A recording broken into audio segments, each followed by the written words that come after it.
Камыстинская районная библиотека продолжает знакомить вас с почетными гражданами Камыстинского района. Решением Камыстинского районного маслихата от 5 августа 2020 года это звание присвоено Акбаеву Куанышу Исмагуловичу. Акбаев Куаныш Исмагулович родился 30 июля 1946 года в поселке Шевченко Кустугаринского района Костанайской области. Образование высшее медицинское. Специальность – социальная гигиена и организация здравоохранения. Независимый медицинский эксперт, хирург.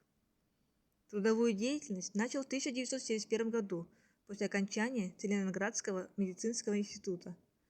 С 1971 по 1974 год работал главным врачом Горьковской участковой больницы. В 1974 году по 2000 год работал главным врачом Камышинской районной больницы.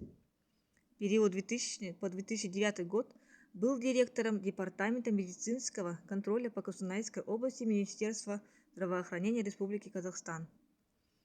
С 2010 года по 2013 год возглавлял Ассоциацию независимых медицинских экспертов Костанайской области.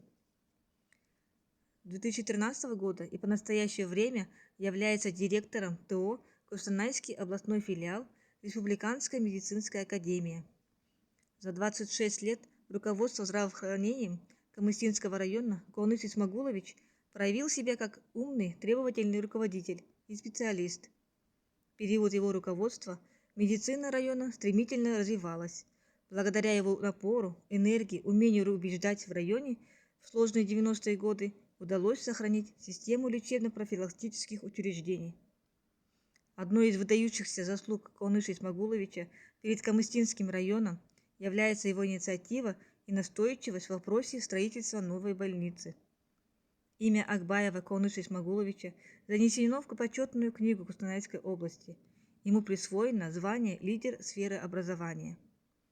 Куаныш Исмагулович пользуется заслуженным почетом и уважением среди жителей Костанайской области.